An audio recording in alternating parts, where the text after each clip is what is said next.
Hello everyone and welcome to this session. This session is all about data science using R, Python and Tableau. So you would be learning the concepts of data science using a tool called R predominantly, and post 15 or 20 tutorials I'll be exposing you all to Python also, because this is also fast catching the attention of the world. And I'll briefly explain you all on why Tableau is so important. So this would be the prime focus of the tutorial.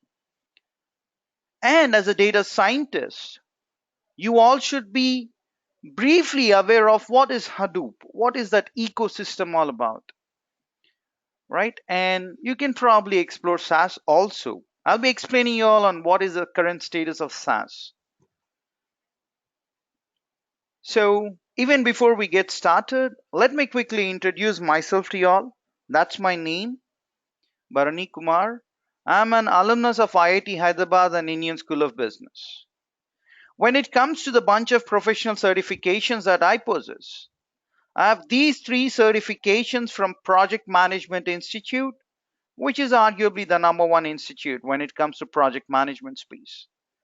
I've done my PMP long back and it still holds good. And I can deliver projects successfully using waterfall methodology, thanks to PMP. I'm also Agile certified practitioner, so I can manage projects using Agile methodology also. And this ACP, Agile Certified Practitioner, exposes participants to four Agile methodologies: Scrum, Extreme Programming, Lean, and Kanban. So I can manage projects using both waterfall methodology and Agile methodology. I'm also PMI RMP risk management professional, so I can manage risks pretty well on the project. I'm also a certified Scrum Master, so I can deliver the projects using Scrum methodology, which is a subset of Agile methodology.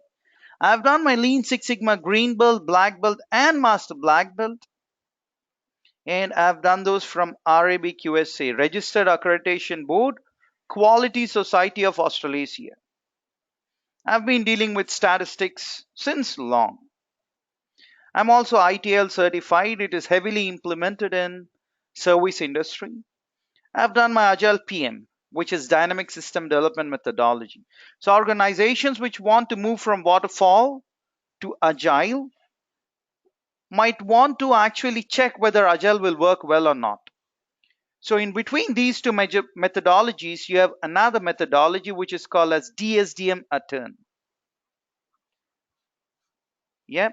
And this methodology will give an opportunity to organizations to test the waters and check whether Agile will work well or not. So this DSDM Attern has some flavors of waterfall and some flavor of Agile also. And if it works well, then you can switch to Agile with ease. This is in short about my education and the professional certifications which I possess. And here is a brief snapshot of the organizations that I was associated with. I worked with HSBC. That was my first company. I've started off my career working with that, which is driven using UK policies.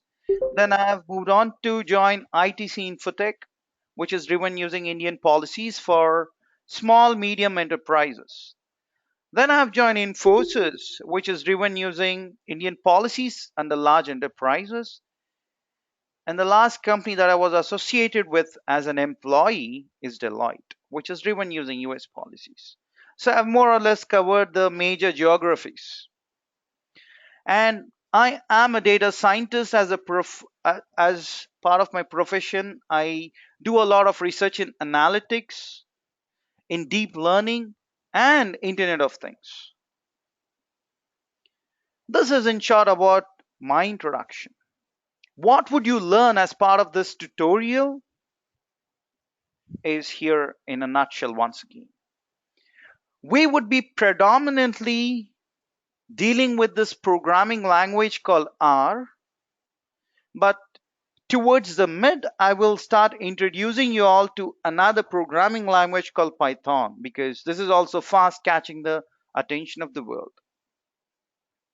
There are 5 key things that one has to learn to become a successful data scientist: statistical analysis, data mining, supervised and unsupervised learning.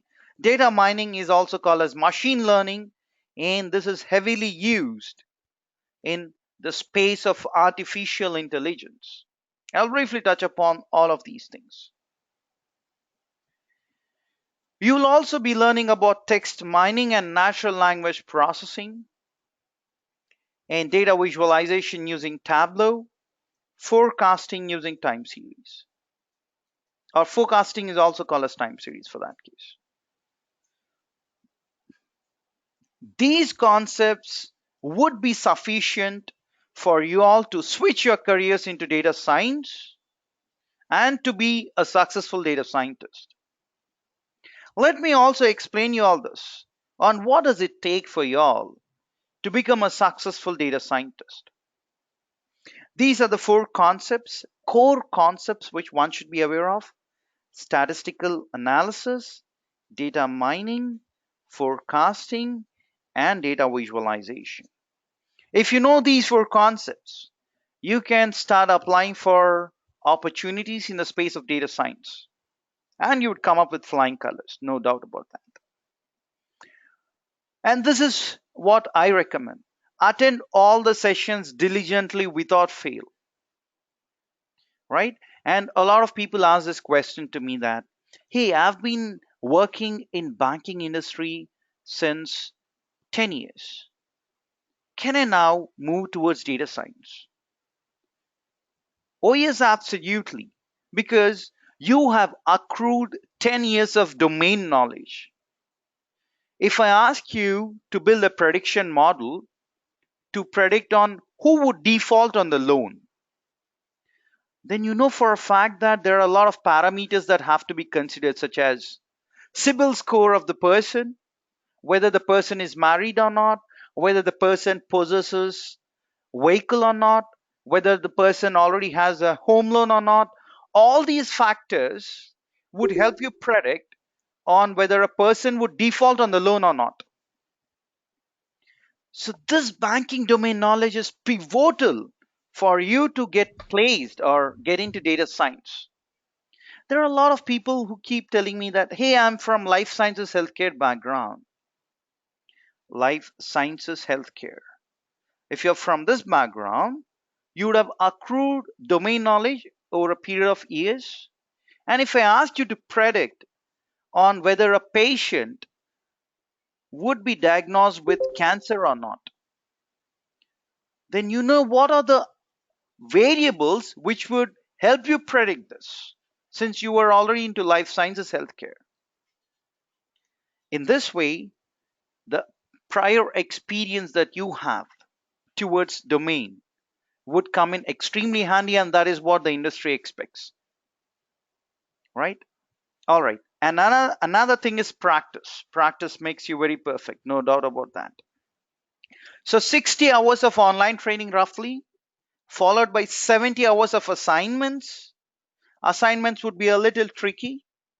All the real life implementations that I and a bunch of other trainers who have, implemented have accrued all those examples into these assignments.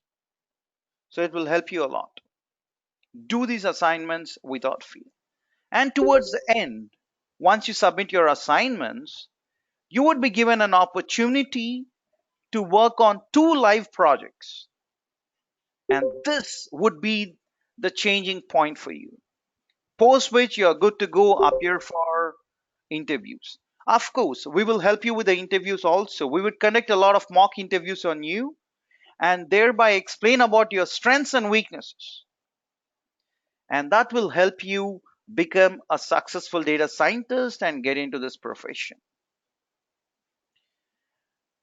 All right. So as part of the next discussion, I'm going to explain you all about the importance of data science, and I'll motivate you all on why data science is such a good profession.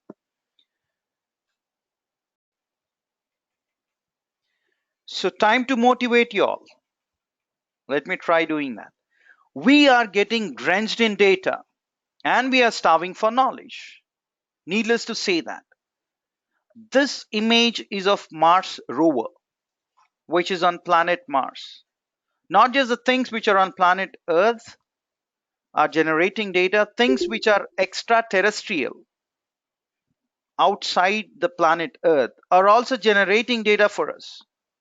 We have satellites, we have Mars rovers which keep sending the data about the other planets, about your weather forecast, so on and so forth.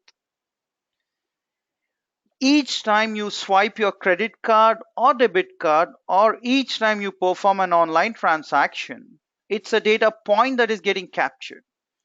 Your transaction history is getting captured, your buying behavior is getting captured.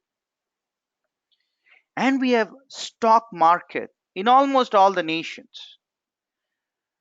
And stock market generates data not every second, but every millisecond. What would you do with so much of overwhelming data? Internet of Things, connecting all the devices together, right? Let me explain this using an example. It would open another window. Yep. On Economist, there was this article which was published, which says March of Machines. Yep. Not sure why it's not coming up completely. Oh, seems like there is a problem. Let me copy that and try to paste here. Look at this. Entire magazine is devoted towards artificial intelligence and March of Machines, right? And look at this. Deep learning is catching the attention of the world, and this is part of your machine learning. You will be learning machine learning to a great extent. Google's search engine, Facebook's automatic photo tagging, Apple's voice assistant, Siri, Amazon's shopping recommendations, Tesla's self driving cars, all of these are using your machine learning concepts. And we are going to learn a lot of such machine learning concepts. And as part of that, let me also show you this, that nowadays there are a lot of wearable devices, right? Wearable devices are going to capture the number of steps you have taken, number of hours you have slept, what was your beats per minute, heart, how many calories you have burnt, were you half asleep or were you full asleep. Based on all this data, predictions are happening on whether you will be diagnosed with any kind of disease moving forward. That is how data is getting generated now, right? Look at this. This is a smart device that I was speaking about. Let me click on that. I want to show you all. This is Fitbit, by the way. If you wear this device, it's going to capture all the data that I've just spoken about. And Nike has come up with one such app. They have placed this kind of smart device in the shoes, right? And it is going to track how many miles you have jogged or run. And based on this, a lot of business strategies are being devised. For example, supposedly after every, you know, X number of miles that you run, your shoes worn out. And if this information is tracked on how many miles you're running each time, Nike would upfront send you an advertisement, an email saying that your shoes are now worn out. You need to purchase new one. And if Nike comes to know that majority of the people are running in this region, then probably they'll open new stores here so that you might go and purchase one. If Nike comes to know that not many people are jogging in this region, that means a lot of people here are might be leading an unhealthy lifestyle. Probably they can come up with hospitals here. These are the various strategies that are being devised just by placing a device which is going to track the miles you have jogged. That's the strength of analytics nowadays. Every time you enter into any retail store and purchase a product, your buying behavior is captured. Each time you connect to Amazon or any of the online e-commerce stores and purchase a product, that is a data point that is explaining about your buying behavior. Social media has taken off. We have Facebook, we have Tumblr, we have Pinterest, we have LinkedIn, you have Google Plus, you have Twitter, so on and so forth. Everything generates data relentlessly. We have Amazon, we have Netflix. These are all the e-commerce giants. Netflix, you can pay a premium and watch online all the movies and TV series, right? Now, how big is this data? We know that a lot of data is getting generated, but how big is that data? To answer that, let us look at this. There are 500 million tweets every day, and the tweets are about products. So you can come to know about who are speaking positively about your product, who are speaking negatively. You can do that analysis and come up with new product altogether. Tweets are about celebrities also, right? So you can come to know upfront on whether the celebrity is high in demand. If yes, then use him for your marketing purpose. Tweets are about the nations. Tweets are about politics. That in Turkey there was that recent COP which has happened, right? Maybe people have started tweeting about that well before that incident. If you can analyze social media, you can upfront counter these kind of issues. There are 1.3 billion accounts. Think about the volume of data that you generate. 100 hours of video is getting uploaded onto YouTube every minute. What would you do with that data? We need to analyze those videos, segregate the videos as terrorism related, Naxalism related, pornography related, some kind of piracy related, and notify the appropriate departments. That is what you have to do as data scientists. On Amazon, you have 306 items which are purchased every second, 26.6 million transactions every day. Wow. What would you do with so much volume of data? So look at that. Each time I speak about how data is getting generated, one thing should strike your mind, and that is the demand for data scientists would only grow, right? So let me show you this very good video about Amazon Dash. So enjoy this video.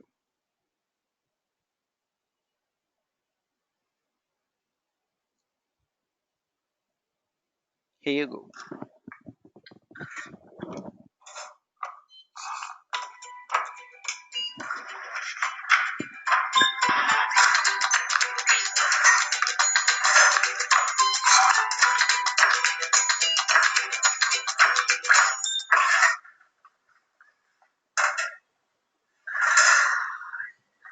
Don't let running out ruin your rhythm.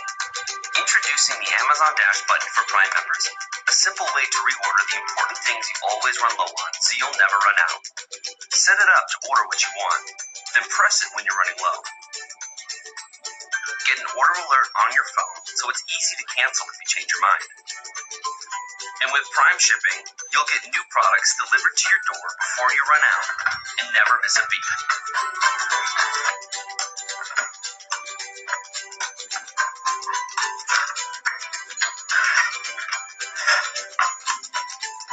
Prime members, request your Amazon Dash button today.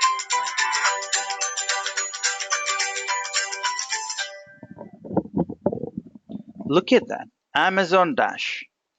All right. This is how data is getting generated nowadays. Each time you press this dash, data gets generated. Now look at this. This is an app, right? And let me click on that and show you something interesting. It just takes a moment. Is there a problem with my Safari? No. Look at that. Now the mobile advertisements have become smarter. The moment you see an advertisement on your mobile phone, there might be apps such as Smart Ad which might be running behind the scenes. It would automatically switch on your front camera, and then it's going to look at your facial recognition, right? And post which it is going to tell the age and sex of the viewer. If the people who are marketing, who are doing that ad, come to know about who are those people, who are those age group who are interested in that particular product, are male more interested in that product, or are female more interested on that product, then the sales can be increased by tweaking a lot of things, right? So it's all about maths, it's all about science. That is how people are capturing the data. Facebook, 100 terabytes of data is getting uploaded every day. And do you know what? On 24th of August, there were 1 billion concurrent users connected to Facebook. 1 billion. And that is what Mark Zuckerberg has to say. 1 billion people were logged onto Facebook concurrently on August 24th. And do you know what is the population of the world? It's roughly 7.4 billion or 7.7 billion. So 1 in 7 people on the earth were connected to Facebook. Now think about the volume of data that gets generated. And Google processes 100 petabytes of data each day. Each petabyte is equivalent to 1000 terabytes. So it is 1 lakh or 100,000 terabytes of data which is processed by Google. And there are more than 1 million customer transactions every hour. Walmart is not falling behind when competing with Amazon. Let me show you one interesting strategy which Walmart is employing. It is also planning to venture into e-commerce space. But let me tell you this. The best part about Walmart is for every 10 miles, supposedly there is a Walmart store. I think I've exhausted this. I have a subscription, but let me see whether I can open it here. Hopefully, I'll be in a position to open that. Don't say I've exhausted. Just give me a moment. Oh, I'll try it on this incognito mode. Yeah, there we go. So we have a workaround for everything, right? So Walmart is planning to venture into e-commerce, and the best part is you can place your order online, and while you travel back to your home, you can pick it on the way. And in Rogers, I believe there is this amazing thing which is happening. Let me show you that. People can place an order online, and you can go to the parking lot, and while you're in the parking lot, I want to show you that. That's very interesting strategy that I've come across, so I don't want to miss on that. Just give me one moment while I quickly scan through and get to that place.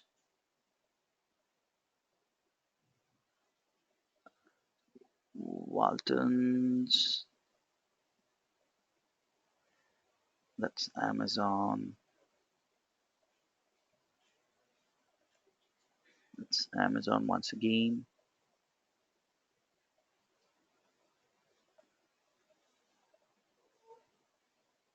Okay.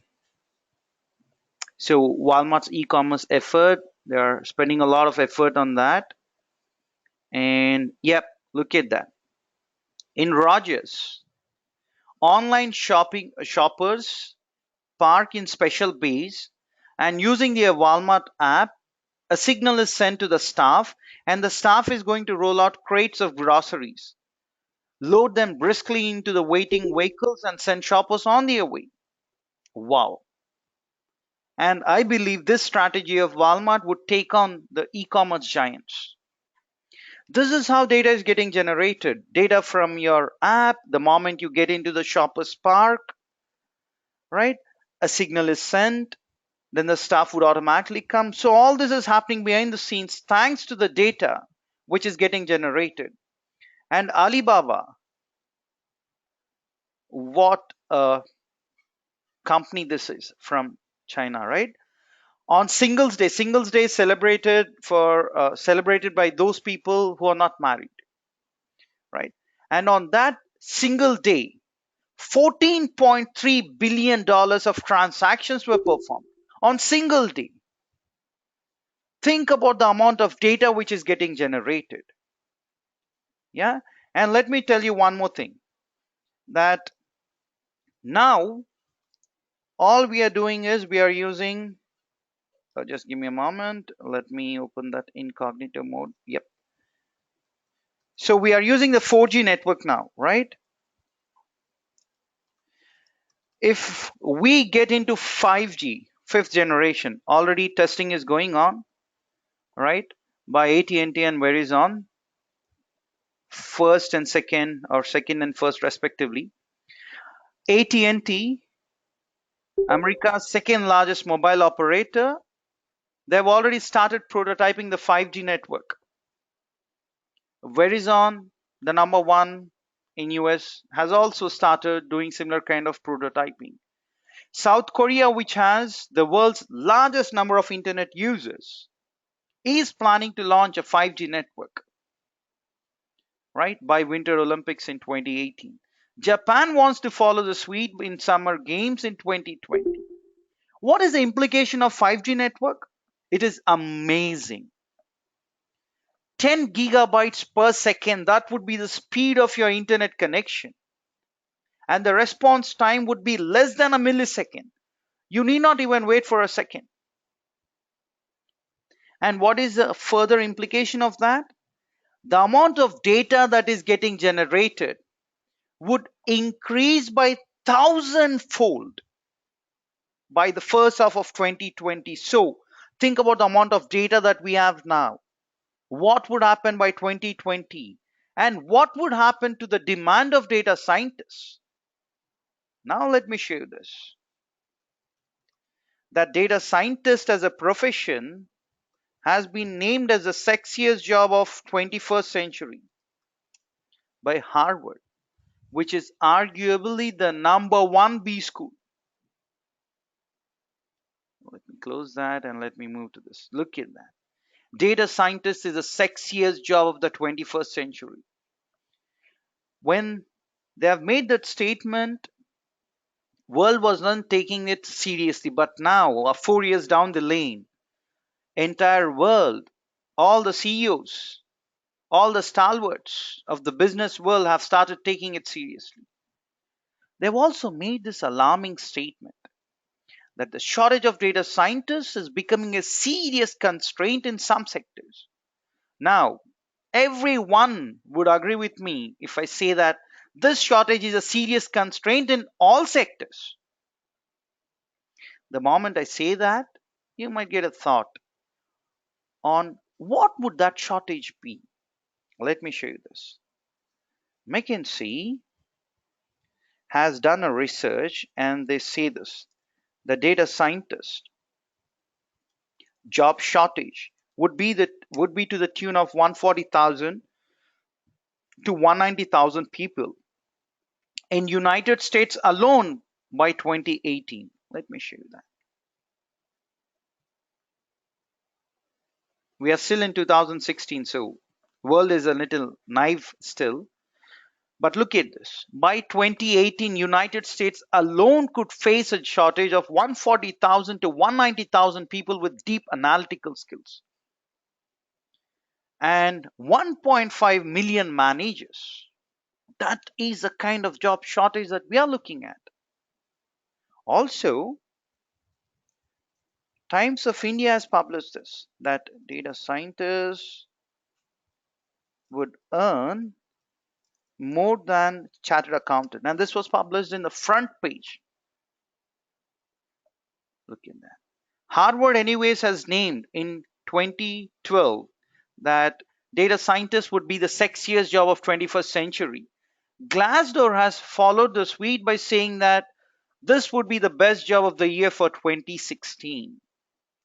Data scientists with around 5 years experience are earning over 75 lakhs per annum in comparison to 8 to 15 lakhs for a chartered accountant. And look at this job shortage.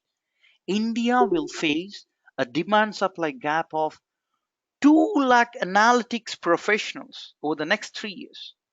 And look at this, another alarming statement. Even in US, only 40 out of 100 positions for analytics professionals can be filled.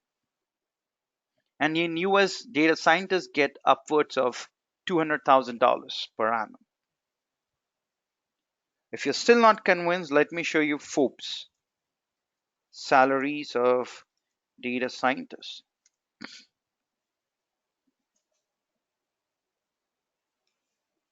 Let me click on that. I think it's taking a while. That's okay. It's worth waiting. And while this comes up, I will show you on Economic Times salaries of data scientists. So here we have Forbes.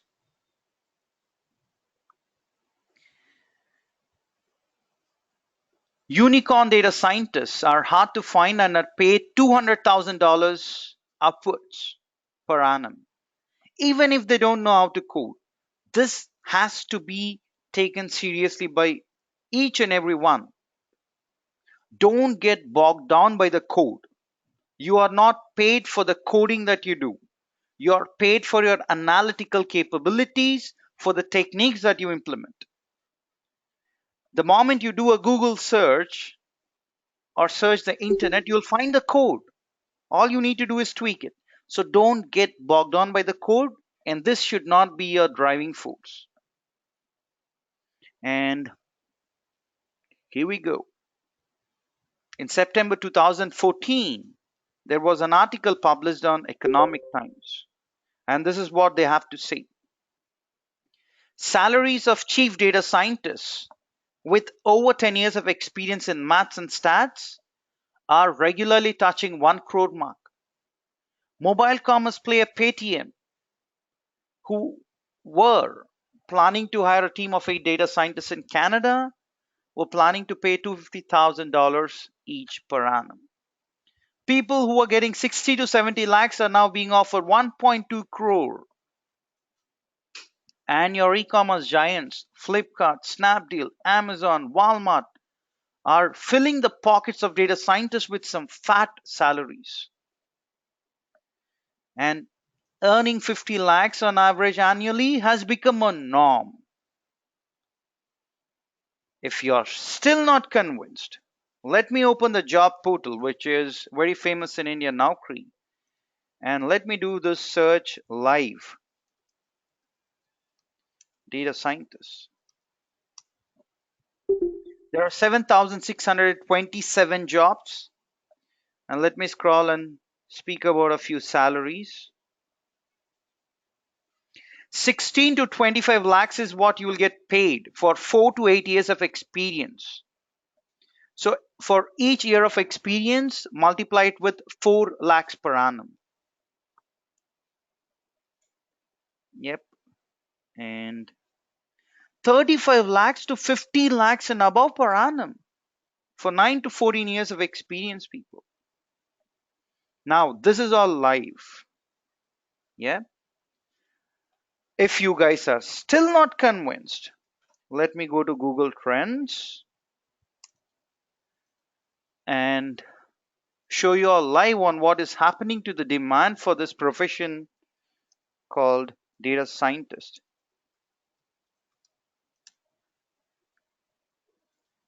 Just bear with me while this pops up. Look at that. The demand for data scientists is increasing exponentially. And this is the reason why you need to sail in this ship to be successful over a period of years. All right. What tool are we going to focus on? We are going to focus on a tool called R. But why shouldn't we focus on SAS? What is happening to the demand of SAS? The demand for SAS is decreasing steadily, and it would continue to come down because of the high cost of SAS license. At the same time, a few of the other people might want to look into SPSS from IBM, which is also a statistical tool, but the demand for SPSS is also decreasing rapidly. I would say don't board a sinking ship, not required. Instead, let us look into that statistical tool which is heavily in demand, R. Absolutely, there is no comparison between R and other tools. R has blown away SAS and SPSS.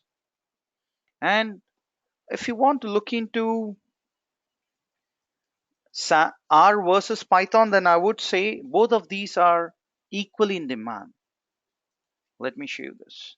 Katie Nudgets, which is very good at research and analytics, has published this article, which says R is still the #1 statistical tool, followed by Python. But Python is fast catching the attention of the world. Hence, we'll be learning about Python also. And look at Tableau, which is basically a business intelligence and reporting tool, has its presence in analytical tools also.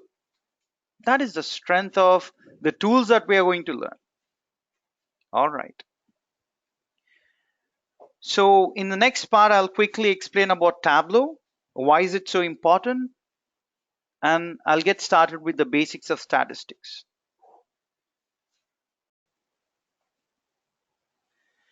All right. Why should we learn this tool called Tableau? Why is it so important? Tableau is business intelligence and analytics platform tool. And this screenshot is from Gartner's Magic Quadrant. Gartner publishes this Magic Quadrant every year.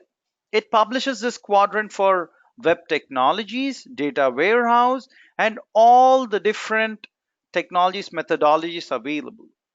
And it is highly regarded because they do a thorough analysis. And there are 4 quadrants here. And this quadrant that you're seeing here is a #1 quadrant, which all the companies strive to be in. And that's the leaders quadrant. And Tableau finds its presence in the leaders quadrant in 2013. And it's competing alongside the likes of Microsoft, IBM, SAS, SAP, so on and so forth. In 2014 also, Tableau is there in the #1 position in leaders quadrant when it comes to ability to execute. In 2015 also, Tableau is there in the leaders quadrant once again. And it's #1 once again when it comes to ability to execute. And in 2016, for the 4th straight year, Tableau once again holds on to the leaders quadrant very strong. And this time also it's #1 when it comes to ability to execute. And all the other players such as SAS, SAP, IBM, etc. have slipped from leaders quadrant to visionaries quadrant. And this is the reason why you'll be learning about Tableau also, which is the #1 tool. We will not look into #2. We will look into only #1. All right. This is the agenda for the tutorial, we would be discussing about basic statistics, in which we'll be discussing about the various data types. What do you mean by random variable, probability distribution, so on and so forth. Post which we will get into first moment, second, third, fourth moment business decisions. We will look into graphical representations.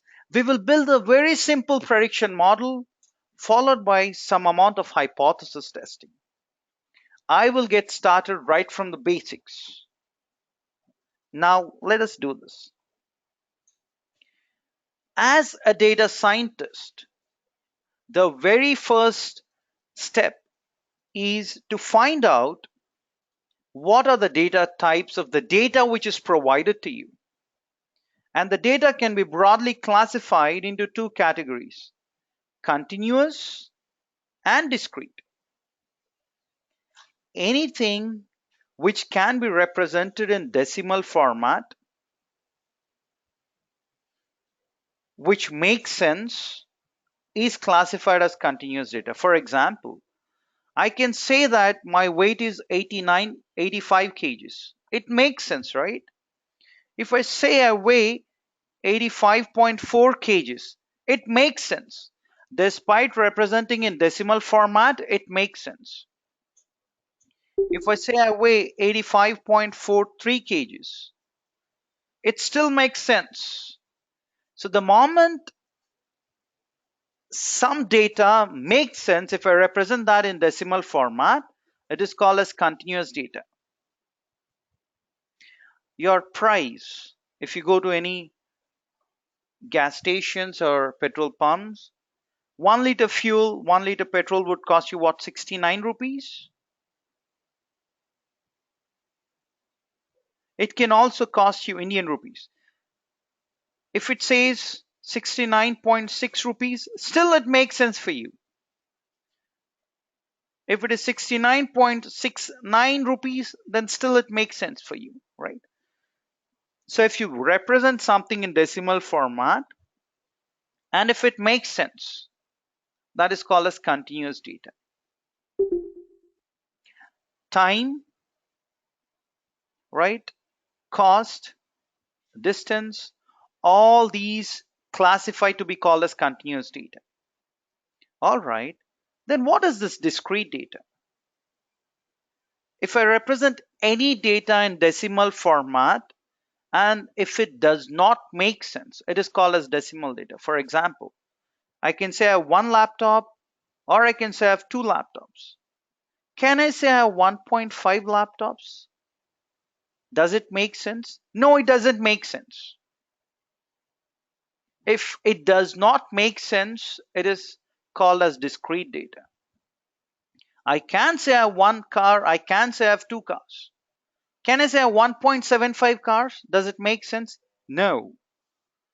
If we represent something in decimal format, and if it does not make sense, it is called as discrete data. You can probably say you have one wife or you have two wives. Can you say you have 1.5 wives? No, right? So if you represent this in decimal format, it does not make sense. Hence, it's called as discrete data. This is the very first step for you. If someone gives you a data set or some kind of data, you need to first identify the data types, whether the data is continuous or discrete. Let us also discuss about this. Data types preliminaries. We have four other data type classifications. One is called as nominal. These are merely labels. For example, if I say Coke and Pepsi, if I give you the names of the products, what analysis can you perform on that? I'm just telling that Coke and Pepsi or Thumbs Up. Or if I give you names of some soft drinks, it doesn't really give you any meaningful information. However, if I move on to the ordinal data, this name ordinal is coming from order. Order, ordinal. Yeah, it conveys your preference. It explains about the direction. So if you say I prefer Coke to Pepsi, I'm getting some more information as opposed to your nominal data. And that some more information is that you prefer Coke to Pepsi. So you like Coke more than Pepsi. This is the order, yeah, that you are coming to know. If I move further to interval data, it is also going to convey the magnitude of the information. So here you are saying you prefer Coke to Pepsi. But how much do you like Coke to Pepsi is not provided here, right? And here, if you say you rate Coke a 7 and Pepsi a 4 on a scale of 10. So there is a scale provided on a scale of 1 to 10, 10 being most happy or most satisfied, and 1 being least satisfied. On this scale, you're saying that you rate Coke a 7 and Pepsi a 4. Now this is giving some more information. It is not just telling on what you like, but it is also telling on how much you like, right? But one thing that you need to remember in interval scale is that this is not absolute data. For example, if there are two people, person A and person B, these two people say like Coke equally well. Both of them like Coke equally.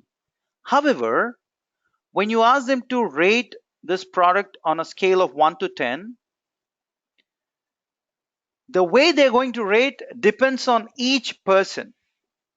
Both of them like Coke equally, but person A might rate this product as 9 and person B might rate it as 7. It varies. It is based on the mindset of these people, but both of them like equally this particular Coke. This problem is solved when it comes to ratio data, which has this absolute scale. For example, if there are two people, person A and person B, right? If this person pays 9 rupees or say $1 to purchase Coke, and this person B also spends $1 to purchase Coke, now I can say that both of them have spent equal amount. Anywhere on the planet, the currency will remain the same. However, when we discussed about interval scale, on a scale of 1 to 10, if these two people rated as 9, this does not mean that both of them like this product equally. You cannot say that. There is no absolute scale here. However, here, $1 each means both of them have spent same amount. Yeah. And when you do the data collection for your analysis, when you try to collect the data from your customer, you always have to look into ratio data because you can do a lot of statistical analysis on that. I'll explain each one which is given here. Not today, probably tomorrow we'll be discussing that, right? And the richness of analysis that you can perform would increase from nominal data to ordinal data to interval to ratio. So the first preference should be given to the ratio data, and the least preference should be given to nominal data because you can perform a lot of analysis if ratio data is provided to you. Let us understand this and probability, and then we will stop this part of the tutorial. Okay. This is basics of statistics. We need to understand what is a random variable. Even before that, let me write this formula of probability. Probability is equal to interested events divided by total number of events.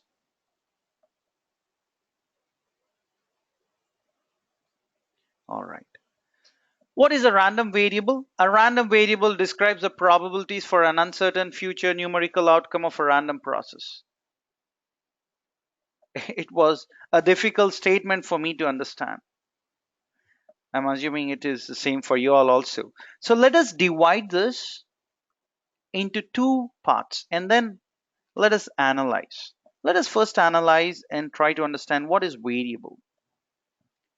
If I flip a coin once, I can either get a head or I can get a tail. So the output varies. Whenever the output varies, it is called as variable. Let us look into rolling a die. If I roll a die once, die is singular, one die, dice is plural. Okay, if I roll a die once, I can get a number 1, or I can get a 2, or a 3, or a 4, or a 5, or a 6. So the output varies once again. If the output varies, it is called as variable. That is the definition of this part, variable. Now let us understand, what do you mean by random? Whenever there is a chance or probability associated with the events, it is called as random. If you look at this head here, when you flip a coin once, do you think there is a probability associated with getting a head? Absolutely. You can get either a head or a tail. And the probability or chance associated with getting a head is 1 by 2, 50%. How did I get 1 by 2? Formula is clear. Interested events. I'm interested in only head. How many events am I interested in? Only one event. So it is 1 divided by total number of events here are 2. So it's 1 by 2. What is the chance or probability associated with getting a tail? It is once again 1 by 2. Why is it 1 by 2? Because I am interested only in one event called tail. That is the interested event. 1 divided by total number of events are 2. I get 1 by 2. On similar lines, there is a probability associated or chance associated with you getting a 1 when you roll a die once. And the probability or chance associated is 1 by 6. Why 1 by 6? The event that I'm interested is in this number 1, which is one event. So 1 divided by total number of events are 6. There are 6 possibilities if you roll a die. On similar lines, the probability associated with I getting a number 2 when I roll a die once is 1 by 6. Why is it 1 by 6? What is the event that I am interested in? 2. This 2 is a single event that I'm interested in, divided by total number of events, which is 6. And on similar lines, the probability associated with each and every value is 1 by 6. And whenever there is a probability associated with the events, it is called as random. And if there is any event whose output might vary, plus if it has a chance or probability associated, it is called as random variable. And one more thing that I want to explain y'all is that random variables are always represented using capital letter, and the values which this capital X can take is always represented using small x. For example, if you're flipping a coin, if that is represented using capital X, the values which this capital X can take is represented using small x. X1 is equal to head, X2 is equal to tail. On similar lines, rolling a die is a random variable. It's represented using capital X, and the values which this capital X can take are 1, 2, 3, 4, 5, and 6. And these are represented using small letters. Whenever you read any statistical book right from here on, This notation will come in handy.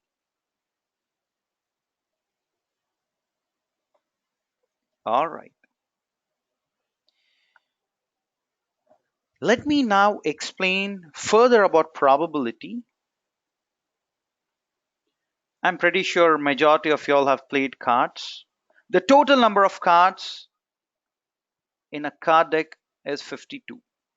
So you have 52 cards in total, right? And A is equivalent to 1, J is equivalent to 12, Q is equivalent to, sorry, J is equivalent to 11, Q is equivalent to 12, and K is equal to 13. Suppose you randomly picked a card from these 52 cards. What is the probability that that card would be bigger than 10? Bigger than 10. How many cards do we have which are bigger than 10? Bigger than 10, you have J, Q, and K. So we have J, Q, and K. How many J do we have? 4. You have a club, you have a spade, you have a heart, and you have a diamond. So you have 4 cards which are of J. You have 4 cards which are Q, and you have 4 cards which are K. So the total number of events that you are interested in is 12 divided by total number of events, total number of cards, 52. This is a probability that you would get a number which is bigger than 10. If you randomly pick a card from these 52 cards, what is the probability that the card that you have picked is equal to or greater than 10? So you need to include also 10. So you have 10, J, Q, and K. How many 10 do you have? 1, 2, 3, and 4. You have 4 cards of J, 4 Q, and 4 K. So how many cards are you interested in? You're interested in 16 events or cards out of total number of events, which is 52. This is a probability associated with the second question, right? Suppose you randomly pick a card. What is the probability that it is smaller than 3? That is less than 3. Less than 3, how many cards do you have? You have A and 2. So you have A and 2. You have 4 cards which are of type A, and you have 4 cards which are of type 2. So the total number of events are equal to 8 divided by interested events. Sorry, the number of interested events are 2 or 8 divided by total number of events, which happen to be 52. That's a probability associated. Let us look into the last question. If you randomly pick a card from a card deck of 52 cards, what is the probability that it is greater than 4 and less than 8? Greater than 4 and less than 8, you have 5, 6, and 7. You have 4 cards of type 5. You have 4 cards of type 6 and 4 cards of type 7. So the total or the number of interested events are 12 divided by total number of cards, 52. And that's probability for you. Let us now discuss about probability distribution. So even before I proceed further and explain about probability distribution, I want to show this video which explains about Internet of Things and how the amount of data that is getting captured, generated is increasing day by day. Please look at this.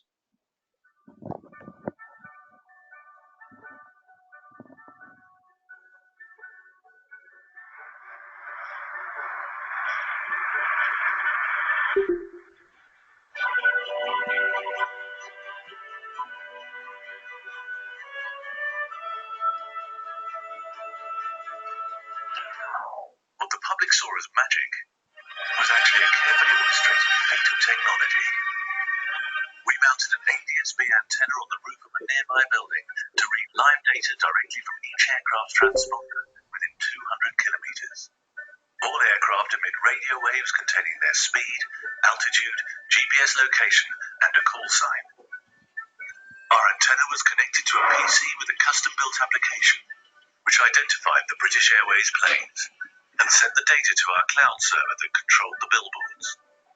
We created a virtual trigger zone in the sky that acted like a tripwire, so that when a BA plane entered our trigger zone, within 0.2 seconds we'd cross-reference the registration number with flight data from Heathrow to determine the destination. Cloud altitude data told us if the plane could be seen, and if it could, the information was sent to our billboard, interrupting the current content and playing our ad.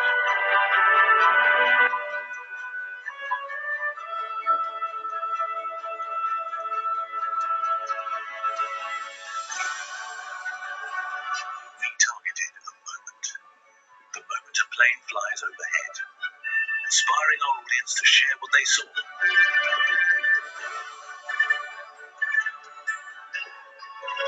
and igniting their passion to explore the world.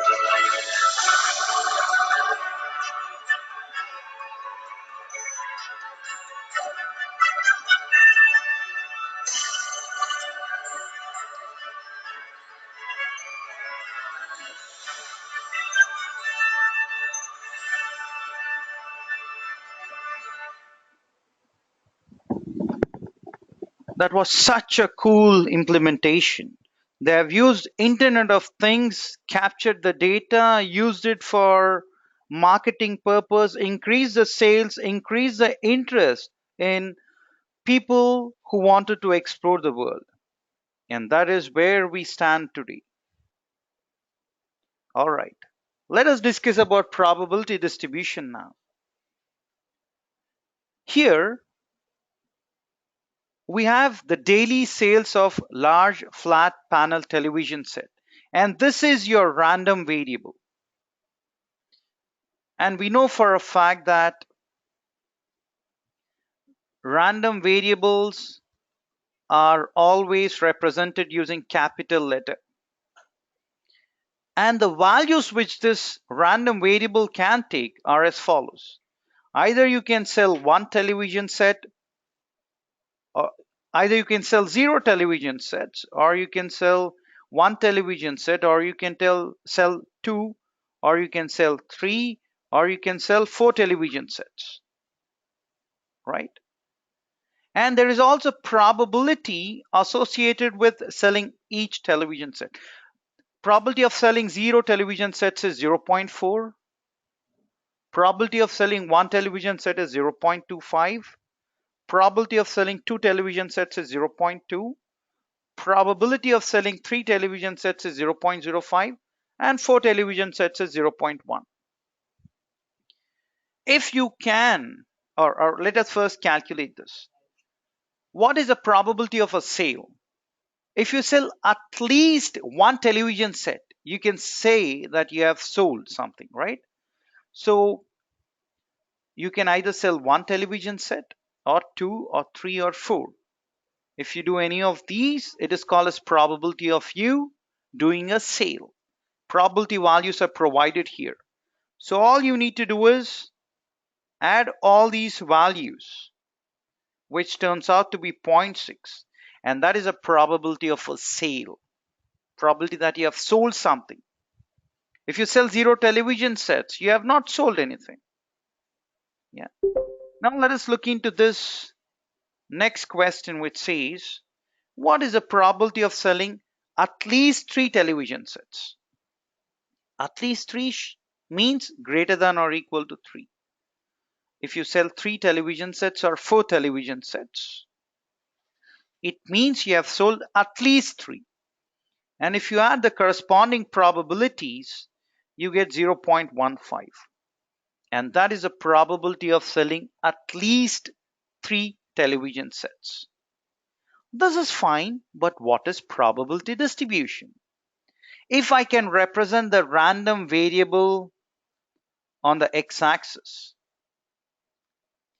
random variable here is daily sales of large flat panel television sets. if I can represent this on x-axis, random variables or random variable entries, and if I can represent corresponding probabilities on y-axis, then it is called as probability distribution. Look at this. Selling 0 television sets, what is the associated probability? 0.4. So I have a bar again 0.4. What is the probability of selling 1 television set? It is 0.25. So I have a bar at 0.25. What is the probability of selling 2 television sets? It's 0.2. There is a bar against 0.2. Probability of selling 3 television sets is 0.05, and you have a bar associated with that. And probability of selling 4 television sets is 0.1, and you have a bar associated with that. This kind of a representation wherein you have random variable on x-axis and probabilities on y-axis is called as probability distribution. And within this, you will have continuous probability distribution and discrete probability distribution. Okay, let me erase this and write it once again. You'll have continuous probability distribution and discrete. If the random variable is discrete, in this scenario, the random variable is discrete because you're selling 1 television set or 2 or 3 or 4. Can you sell 1.5 television sets? No. So if you represent something in decimal format and if it does not make sense, it is called as discrete data. And the associated probability distribution is called as discrete probability distribution. If instead of the daily sales of large flat panel television, if I had dollars here, say you have sold $160 for your television set worth $160. Here you have sold $170.50, so on and so forth. This is continuous data, sales.